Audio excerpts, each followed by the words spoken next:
there, friends and sane persons, and welcome to another episode of Wednesday Whimsy. My name is Kyle. I'm having a few technical difficulties today, unfortunately, but that's okay. Hopefully this will work out all right. Anyway, Wednesday Whimsy is a short show that I do every Wednesday evening where I talk about a board game, a top 10 list, or some other board game-related topic, whatever happens to be on my mind at that time. Well, today this is kind of a board game-related topic. It's not really a top 10 list. It's not really talking about a specific game, but it's something I just wanted to talk about because I've kind of had a lot of thoughts about it lately. I've been playing some great games, and I want to talk about the concept of debt. Yes, I know, the very exciting concept, that thing you can enter into and never recover from, where you end up having to pay lots of money for things that you could have bought for less, or owing somebody money on your house. Anyway, what I'm talking about here is the ways that debt is used in board games. So there's a lot of different games out there, and because of my technical difficulties, I don't know if I'll be able to. My camera's in a different place than it normally is. I'm going to try and show you some games as we go through this, but I have to use the trackpad. My mouse isn't working. It's a rough day here in Wednesday Whimsy Town. Anyway, the first game I want to talk about, I'm not going to show all of them, but I'll show a few. The first game I want to talk about is a game, so debt, of course, is the concept in a game where you run out of something and you need to pay for something and you can't. Now, in some games, and I'm going to kind of categorize these from my least favorite ways to handle it to my favorites. And my least favorite way is a very popular game, well known by lots of people, and never talked about on Wednesday Whimsy. That game is Monopoly.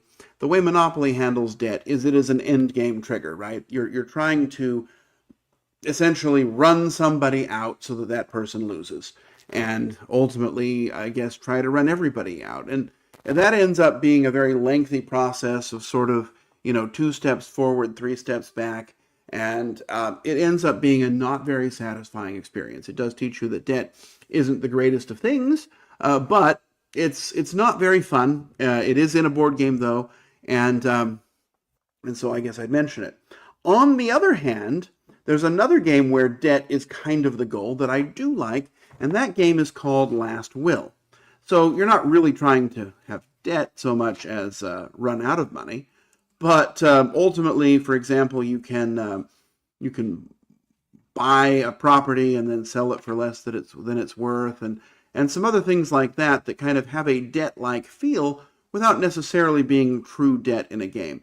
And so both of those, both Monopoly and Last Will, they almost don't count because ultimately it's not really debt. It's more of an end game trigger that happens to be financial. Is this showing? Let's see. There we go. There's Last Will. Again, a game where you're trying to run out of money faster than everybody else. I'm going to slide this away so that I have access to my computer's trackpad.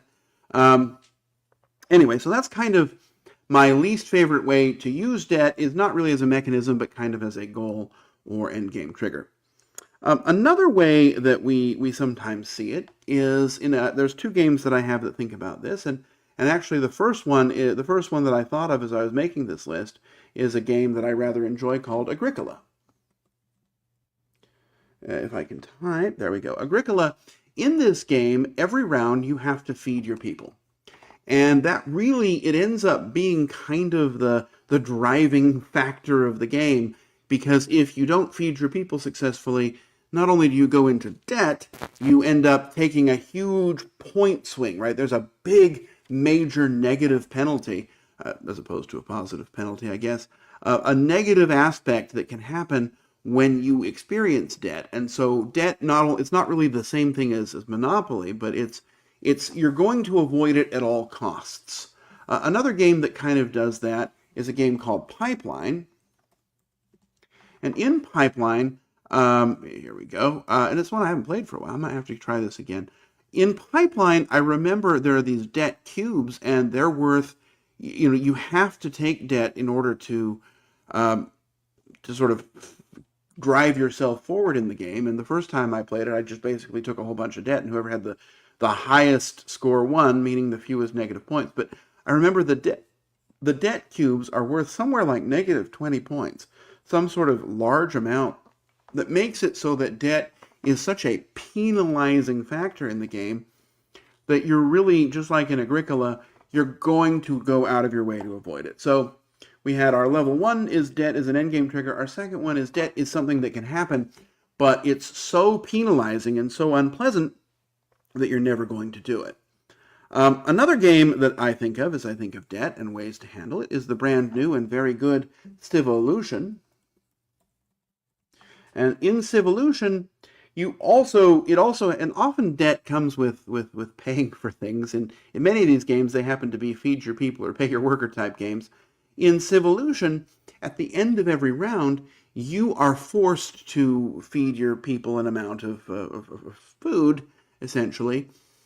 But if you don't, then they just kind of become weaker, right? Your strong people become weak, or your weak people die, and that means you don't get a point or two, but you can really go through the game and choose, I don't want to worry about this. I want to focus on other things, and yeah, you might lose a point or two here or there, or you might lose a worker, but they're easy enough to come by, and so debt is sort of a part of life and an optional way to deal with the game. I contrast this with another similar game, an older game, although kind of the same theme, and that game is 2008's Stone Age, which is a game that I've rated it a 7, but I probably would rate it higher if I played it again. I might have to get it back out again. But in this game, you have to pay your people food, as always. But if you don't, you can pay them with something else. You can take a point hit, or you can feed them sticks or rocks or gold or whatever you want. There's just so many different ways to satisfy that debt condition that it's easy to do. And so it almost becomes optional. And yeah, you want to make sure you can do it because there's this worthless resource that you can't use it for anything else. You might as well use it for the people. But it's not a penalizing sort of experience. The next game I would talk about, and here we're going to get into sort of true debt. This game is called Brass, or we'll call it Brass Birmingham because that's the more popular of the two. But in Brass Birmingham, debt is wrapped into the mechanisms. You are going to, so on every turn of the game, you are going to be taking 2 actions, and you can use one of your actions to borrow money. And you get a whole great big pile of money, enough that you can do something great on another action. But what happens is you go backwards a little bit on an income track. And, income isn't the goal of the game. It's not, it's not your points or anything. But as you go back on this income track, you're going to either have to pay money every round, or you're going to have to, you're just not going to be getting the same bonuses. But because it sort of when you take the debt, it allows you to do something great on another turn. Also, the way turn order works, debt is a no-cost event, so you're more likely to go first on a future turn, which means you might have access to greater options. So debt is not only just part of the mechanisms, it's encouraged, and it's something you will have to do 2 or 3 times in the game, maybe more, up to you. But it's very manageable, and you can time it to kind of be what debt is in real life, which is a catalyst for greater things, hopefully. So that's Brass or Brass Birmingham. I also like a game called Anachrony, and this is the game that teaches you that alone is really just time travel. And so the way you can do it in this game is if ever you need a resource, you can just take it, right? And when you take it, you're going to put a little token out on this time track, and as the game goes by, you're going to advance on this time track. It's kind of right here in the middle. You're going to advance on this time track, and eventually you're going to come to the time period where you where you borrowed that resource, and you have to kind of go back and repay it. So if you don't, it causes terrible things. Again, we're in kind of the ancient terrible things territory of Agricola. But even those things are kind of manageable. You can eventually kind of recover from them. But really, you can borrow anything from future you and repay it later. And so it's an interesting borrowing mechanism. It just sort of incorporates it thematically, which I find to be a nice touch. But it's a nice sort of repayable loan. And now we're going to get into sort of my 2 favorite debt games, and they are Le Havre. They're actually both Uwe Rosenberg games. Le Havre is a game that I rate 10 out of 10. And in this game, everything you do in this game is about getting money. And everything you have, you can turn into money in some way or other. And as you go through the game, eventually you're going to have to pay costs. And if you can't pay them for some reason, then you are allowed to borrow money. And I think you borrow $5. So you need to spend any amount. You don't have it at that point, and at that point only, the game allows you to borrow some money, and you can then use that to pay your bills. But if there's any left over, you keep it. So, and then you have this loan that you have to pay back. And if you don't pay it back at the end of the game, it's worth, I don't know, it's worth a lot of negative points. I think it's like -10. But you could also just pay it back at any time by paying, I think, $7. I think that's how it works. Or maybe it's 357. There's some numbers. I'd have to get it out and check. But basically, you can repay this loan at any time. So you can strategically time yourself so that you have to pay a cost, any required cost. You can never in this game, like in Brass Birmingham, go out and just borrow. You can, however, whenever you need money and you don't have it for a specific requirement, at that point the borrowing happens automatically. And I like it because it's one of the first kind of games from Uwe Rosenberg where repaying the debt became something you could really do. Like I mentioned Agricola earlier, where you have to avoid that. If you take the debt, if you don't pay your workers off, you're just going to lose. In this game, I mean, I think I have played it where I haven't taken a loan, but most of the time, yeah, I'll take one. Yeah, I'll take two. Okay, I have to pay a little bit of interest, but in the sort of last turn of the game, you always have enough, at least in my experience, that you can repay that loan, and so you're able to sort of make that money work for you, and as long as you end up being able to satisfy it, you're fine. So it's a great way to sort of approach debt in board games. And the last one is another game that I rated 10, and it is my favorite way to deal with debt in games, and that is A Feast for Odin. And unlike, I mean, there is some feeding your people in this game, but that's almost a side hustle. The way the game works is everything you do, everything you buy, is going to come with a certain number of negative points on it. Like I have here Iceland, and it looks like it says Iceland comes, when you take Iceland, it comes with -24 points. So you start 24 points in the hole. But it gives you 16 points. And so as the game goes by, most of these spaces are going to have minus points on them. And so as you cover them up, well, here's that you start the game. You start the game in the hole. As you cover up these negative points, that becomes, it becomes zero, right? It doesn't count against you. And so really buying these islands, there are sheds and there are islands like Iceland, like I showed you.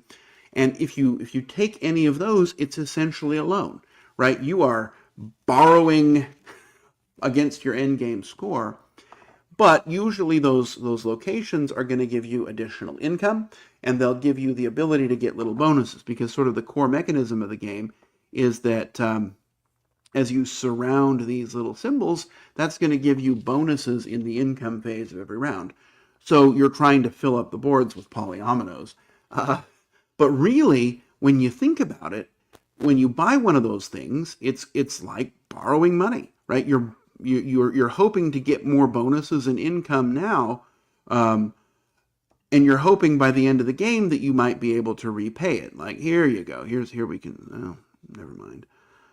I really would. I need I need to get my computer fixed. Like here, you can see this. This is Greenland, and you can see all those negative point pieces. And so as you surround the symbols, you get bonuses. As you cover up these income hands, you get income. But ultimately, you've borrowed against your endgame score in the hopes that you can eventually repay it. Now, this game makes it extremely possible to repay all of these point loans because it's very easy to cover things up. Everything about the game is sort of enabling you to do that. And even though you start the game 80 points in the hole or whatever, you usually finish 80 to 100 points to the positive if you're doing things well. So It's a really interesting way to kind of disguise the debt, because if you were to say to someone, this is borrowing money or this is borrowing points, it doesn't feel like it. It feels like you're really just signing up for a goal. So it's my favorite way for debt to be handled in a game.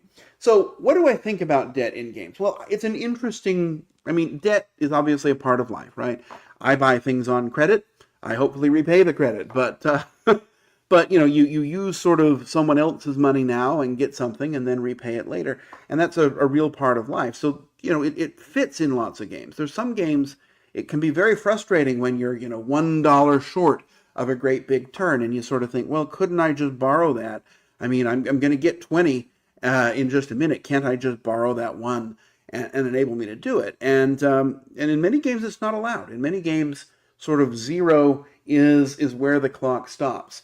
But in the games I've talked about today, in most of them, you can borrow, and in many cases, you're encouraged to. And I think that adds an interesting strategy to the game. I don't like it when debt is overly punitive, like in Agricola. It's not fun to sort of think, okay, things. It really shifts the game, because Agricola, sometimes called Misery Farm, is a game where you're trying to avoid having to go begging, right? If you can't feed your people, you tank your game. There's such a huge negative penalty out of it that it really just upsets the game, and so the game becomes about keeping up with subsistence. And I guess that's thematic in that game, because it's about subsistence farming. But I like when in games like Le Havre or Fries ter Odin, really, where you have the option of repaying that, and where the game enables you to. And so it makes it into, rather than a punitive choice or a hard no, it makes it into something that you can think about, and a strategic choice, and a way to sort of play around with game design that is just really quite fun. Anyway, that's really all I have for you today. It's kind of a ramble, but it's something that's been on my mind a lot, and I thought it was kind of fun to talk about. And with that, I'm going to leave you there. I'm going to wish you safe travels, courage when you need it, and I hope to see you back again soon for another episode of Wednesday Whimsy. Bye-bye.